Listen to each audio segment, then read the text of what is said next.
Assalamualaikum warahmatullahi wabarakatuh. Sebelumnya kita telah membahas tentang kelahiran Rasulullah SAW hingga di pangkuan sang paman, yakni Abu Thalib.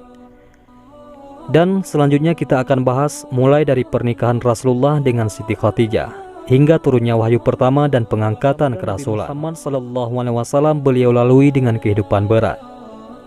Untuk memenuhi kebutuhan hidupnya, Nabi Muhammad mengembalakan kambing penduduk Mekah demi mendapatkan upah. Pada usia 25 tahun, beliau memulai usaha dagang dengan modal dari Siti Khadijah, yaitu wanita pengusaha yang kaya raya dan terpandang di Mekah saat itu, dengan sistem bagi hasil. Mendengar kejujuran dan keluhuran budi pekertinya, Siti Khadijah menawarkan kepada Rasulullah untuk membawa barang dagangannya dan menjualnya di negeri Syam. Rasulullah SAW menerima tawaran tersebut. Maka Siti Khadijah memberikan barang-barang dagangannya yang paling utama yang tidak pernah diberikan kepada pedagang lainnya.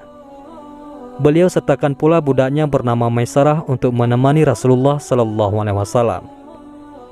Dan perlu diketahui bahwa Maisarah adalah laki-laki, karena nama tersebut pada masyarakat Arab adalah nama untuk laki-laki. Berbeda di masyarakat kita yang umumnya dipakai untuk nama wanita. Berangkatlah Rasulullah SAW ke negeri Syam bersama Maisarah untuk membawa dan menjual barang dagangan Khadijah. Setelah sekian lama berdagang di negeri Syam, Rasulullah SAW kembali ke Mekah dan membawa keuntungan yang berlimpah. Melihat hal tersebut, semakin kagumlah Siti Khadijah dengan kepribadian Rasulullah SAW. Apalagi setelah Maisarah menceritakan tentang keluhuran budi, kejujuran dan kecerdasannya yang dia saksikan selama menemaninya dalam perjalanan. Siti Khadijah seperti mendapatkan sesuatu yang selama ini beliau cari-cari. Karena sebagai wanita kaya raya dan terhormat, sudah banyak tokoh dan pemimpin-pemimpin suku yang berusaha melamarnya, namun belum ada yang beliau terima. Akhirnya masalah tersebut segera beliau sampaikan kepada sahabatnya, yaitu Nafisah binti Maniyah.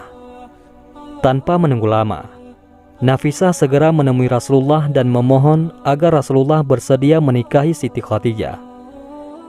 Rasulullah SAW setuju, dan segera beliau beritahu kepada paman-pamannya.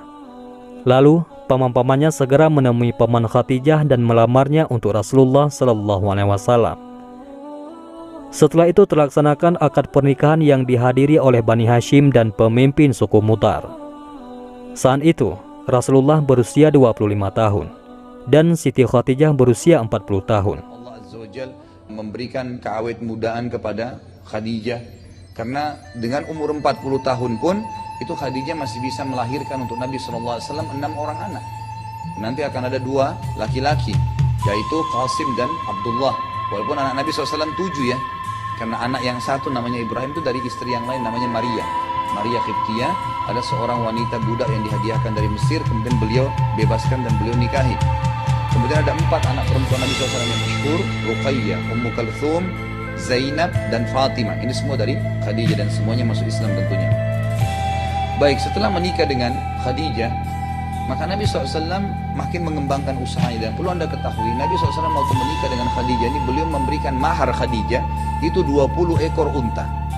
1 ekor unta kalau kita hitung harganya sekarang sekitar 20 juta rupiah misalnya, kan sapi saja sudah 10 jutaan atau lebih, unta lebih mahal gitu kan. Kalau 20 juta kali 20 itu 400 juta yang dikasih oleh Nabi SAW di zaman itu. Dan menikah dengan Khadijah, berjalanlah hidup beliau seperti biasa. Dan sementara menikah dengan Khadijah radhiyallahu anha, hidup beliau sangat bahagia dan beliau juga mendapatkan 6 orang anak.